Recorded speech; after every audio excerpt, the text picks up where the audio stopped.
एक ऐसा राजा जिसकी दुनिया में आज भी 1 करोड़ 60 लाख संतानें हैं। एक ऐसी अंपायर जो जापान से लेकर यूरोप तक पहुंची हुई थी। एक ऐसी अंपायर जो आर्कटिक से लेकर इंडिया के बॉर्डर्स तक आई लेकिन कभी इंडिया में नहीं पहुंच पाई। मैं बात कर रहा हूं चंगेज खान की, जिसकी आज के दिन भी, आज की तारीख में लगभग दुनिया के 1 करोड़ 60 लाख लोग अपनी लीनिएज ढूंढते हैं कि कहीं ना कहीं वो चंगेज खान की ही संतान है। एक ऐसी अंपायर जिसने पूरी दुनिया में तबाही मचाई। एक ऐसी अंपायर जिसे मंगोल अंपायर के नाम से जाना जाता है, जो अपनी पीक पर जापान से शुरू होकर यूरोप तक जाती थी, आर्कटिक से लेकर भारतीय सीमाओं तक पहुंचती थी। आखिर वो अंपायर जिसके डर से चाइना ने ग्रेट वॉल ऑफ चाइना बनाई और तब भी मंगोल आक्रमणकारियों को नहीं रोक सकी। आखिर वो मंगोल रूलर्स कभी इंडिया पर कब्जा क्यों नहीं कर पाए?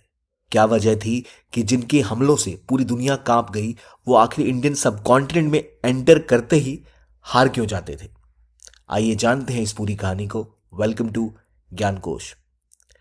पहले यह समझते हैं कि असल में ये लोग थे कौन। एक शख्स जिसका नाम था चंगेज खान, जिसने शुरू की एक ऐसी अंपायर जो दुनिया भर में फैली। तेज घुड़सवार और ऐसी ट्राइब जो मंगोलिया के टफ क्लाइमेट में बड़ी हुई थी, जिनके फाइटर्स, लड़ाके ऐसे शानदार तलवारबाज और ऐसे हॉर्स राइडर्स थे जो चलते घोड़ों पर बैठकर भी तीर चला सकते थे। इनकी तलवारों की धार और इनकी क्रूरता दुनिया भर में जानी जाती थी। लेकिन बात सिर्फ इतनी ही नहीं थी। इन्होंने जब जंग लड़नी शुरू की तो मंगोलिया से लेकर चाइना, जापान, कोरिया, इस पूरे रीजन को कनकर किया। एक समय एक ऐसा सिस्टम बनाया जहां दुनिया के कई सारे इलाके इन्होंने जोड़े, जिनकी वजह से वहां व्यापार बढ़ा और चीजें ग्रो हुई। लेकिन एक बोरिजियन क्लान से शुरू हुआ ये मंगोल ट्राइब आखिर जब इतनी दुनिया को जीत पाया तो भारत में क्यों नहीं पहुंच पाया? इसकी वजह है जो अभी हम डिस्कस करेंगे। जब हम मंगोल अंपायर की बात करते हैं तो जो मंगोल ट्राइब के लोग थे और इवन चंगेज खान या उसके बाद के वंशज जो भी हमला करते थे, वो सब हॉर्स पर बैठकर ठंडी जगहों से आते थे। हिमालय के दूर वहां बर्फीली वादियों में और वहां के घास के मैदानों में लड़ने में प्रबल थे। लेकिन जब भी वो भारत आते थे उन्हें सबसे बड़ा मुकाबला करना पड़ता था ज्योग्राफी का। भारत के सब कॉन्टिनेंट का टेरेन ऐसी ज्योग्राफी से भरा हुआ है जहां पहाड़ है, जंगल है, और ये जंगल और पहाड़ उनके बड़े बड़े कैवलरी को आगे बढ़ने से रोक देते थे।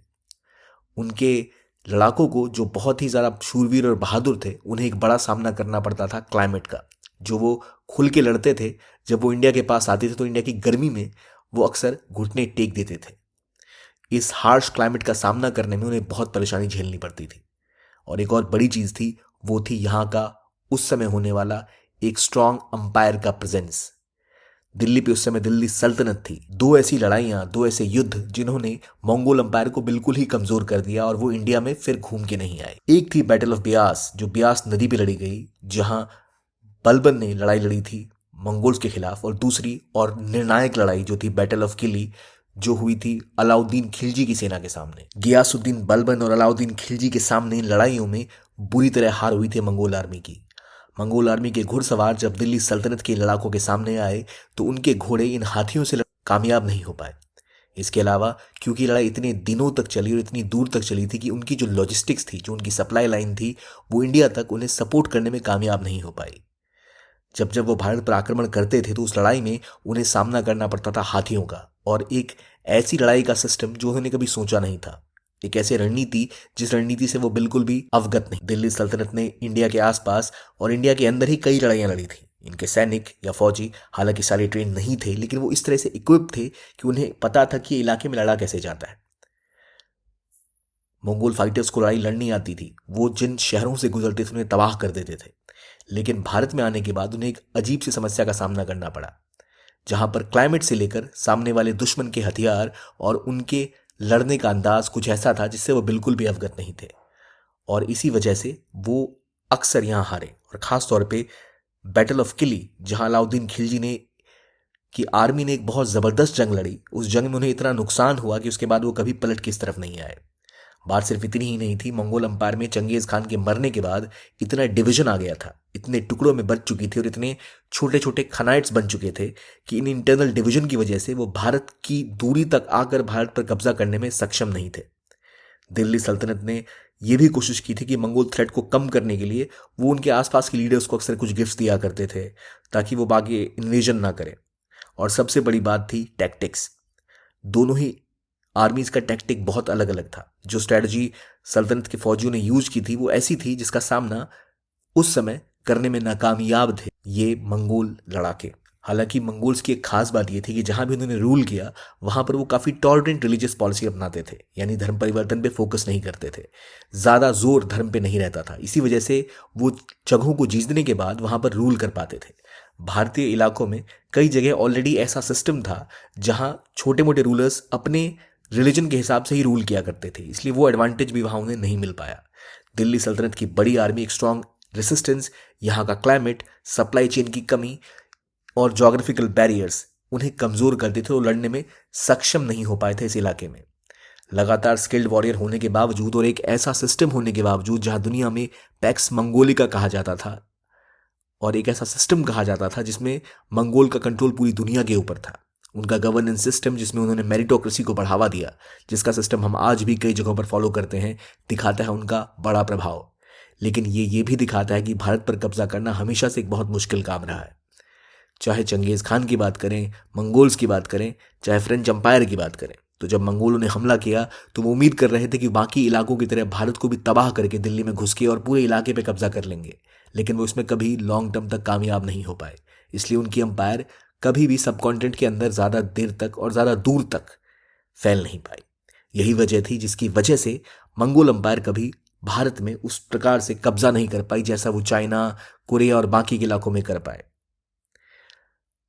ये थी कहानी मंगोल एम्पायर की। आई होप आपको अच्छी लगी होगी। लेके आया आपके लिए online courses for UPSC foundation courses launch हो चुके हैं।